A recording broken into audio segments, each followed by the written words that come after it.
Brandon Slaughter, born September 9th, 1988. He died April 19th, 2007. After drinking at home, Brandon stole his parents' car keys and was killed while involved in a collision. Sarah was a drunk passenger in a car who got into a verbal confrontations with passengers in another car, who pulled a gun and shot her. She is survived by her parents, Sherry and Carl North. While partying at a local ski area, Joseph got drunk and fell asleep outside. His friends doused him with water. Joseph died of hypothermia. Brittany is survived by her parents, Daryl and Marilyn, and siblings Vanessa and Jason. Christina passed away at a party while drinking. Her friends had put her to bed, and through the night she threw up and vomited and aspirated on her own vomit. John was the driver in an illegal street race and was killed when he lost control of his vehicle that crashed. While drinking at a friend's house, Sean was run over while being pulled next to a car on his skateboard. Shannon was drinking at the beach and drowned while swimming at night. She walked into the path of the car and was hit and killed on impact. Any unit clear to respond to a report of an 1183 involving two vehicles, 6700 Wandermere Drive in front of Patrick Henry High School. I can't feel my legs. Can't feel my legs. You just sit here and take it easy, okay? Greg, what do you got over there? She can't feel anything down by her legs. Paralysis in the legs. You got one looks like he's dead in the back seat. We have one pretty critical in the right front seat, and a 18-year-old driver here that's possibly quadriplegic. Going to be a probable felony DUI.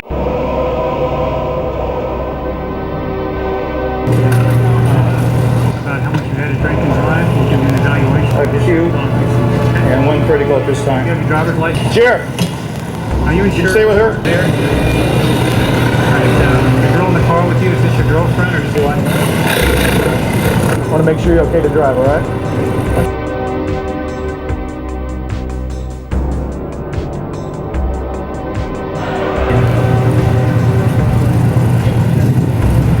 Next thing I want you to do is I want you to put your right foot on that line right there, face that way.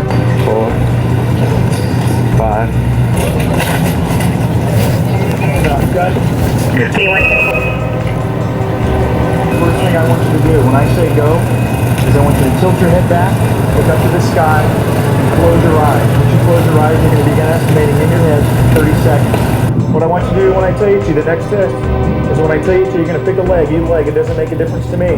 And you're going to extend that leg out in front of you where it's about 6 inches off the ground. You begin counting out loud. 8. 9. We're going to load this one in the ambulance right now, and then come back for this one. We'll load this one up. 4. 5. We're going to go downtown to the police station where you're going to have to give a blood test or breath test. And at that point, you're going to be booked into jail. Open your eyes. Hesitate. Have a seat in the back of the car. What time did this all happen?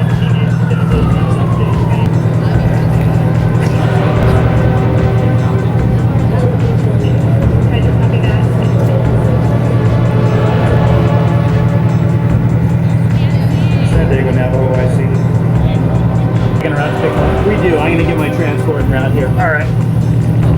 That 10:30 time for the time of death. Okay, 10:30.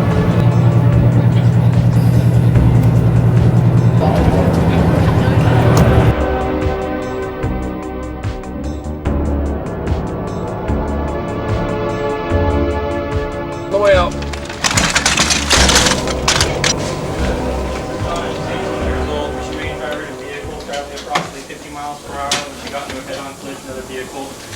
She's complaining right now. She has no sensation below the hips. Okay.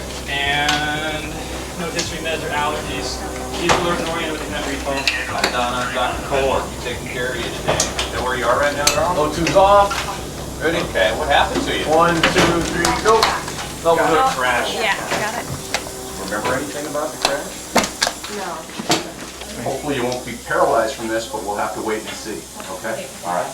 So let's go ahead and get her to the CAT scan. Number 6 in the same vehicle as previous patient. Unrestrained passenger, high rate of speed. Been starting on the windshield. Initially was alert oriented and went to cardiac arrest on us. He's got no pulse with that, so let's go ahead with PEA protocol. Okay. I need a second large bore IV. We've done pericardiocentesis, we've reduced his tension pneumos, and he's still not responding. I think this is a non-survivable injury. I'm going to go ahead and call this. So Braulio came in and very, very badly injured from this car accident. He had a huge head injury, he had very big chest trauma, and he actually came into the emergency department not alive. He was not breathing, didn't have any pulse. So what we did was worked hard to try to save his life, but his injuries were not survivable. I have bad news for you. Jonathan was involved in a motor vehicle accident this morning. Is he okay? Unfortunately, he has passed away. He has died at the scene. I'm sorry to give you this news. Can you take a moment? Yes, please. Okay. Sarah. Okay.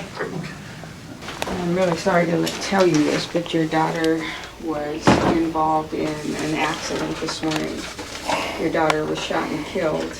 She was a passenger in the car. She'd been drinking, and I guess there was some road rage. She was yelling at another car. Unfortunately, there was a bonfire and Amy fell in the pit and got severely burned. Natalie has been brought to the medical examiner's office. Our doctors will be examining her so we can determine the extent of her injuries, which unfortunately were very severe. The reason I've called you here, sir, is there was a motor vehicle accident early this morning.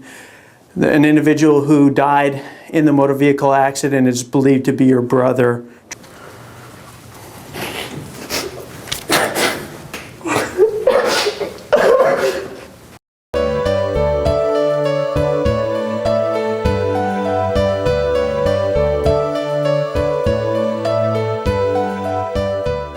Ladies and gentlemen, good afternoon. Before the court is the people of the state of California against Andrew Jones. This matter is before the court for sentencing. This sentencing hearing follows Mr. Jones' convictions by guilty pleas to 3 felony charges involving drinking and driving. Tracy Rogers for the people. Your Honor, the people are asking that the court impose the maximum prison sentence in this case. 2 people lost their lives because the defendant chose to drink and drive. The defendant's blood alcohol level was twice the legal limit. His decision, his choices, killed those 2 young people and permanently paralyzed a 3rd person. The defendant cannot take back his conduct or his actions that night, and he now has to be held accountable. Would you please tell me your full name and spell your last name for the court this morning? Yes, Judge. My name is Michael Marcotte, M-A-R-C-O-T-T-E, and I'm the father of Trevor Marcotte, one of the victims of the accident. Mr. Marcotte, what is it you would like me to consider? Well, there's nothing that's going to happen here that's going to bring Trevor back to us. Melissa Abels, on behalf of the defendant, Andrew Jones. Your Honor, nobody, least of all Andrew Jones, is trying to negate the seriousness of this incident. He understands and has lived with the full responsibility of his bad choices on the night of this accident. Mr. Jones' mother is here and she would like to address the court. Your Honor, Andrew's a good kid. He made a horrible mistake and he killed his best friends. But I don't believe taking his life away is going to make it better. It is therefore the judgment of this court that Andrew Jones be confined to the Department of Corrections for the maximum term of 15 years. This is the judgment of the court. Deputy Trapp, would you please remove the defendant?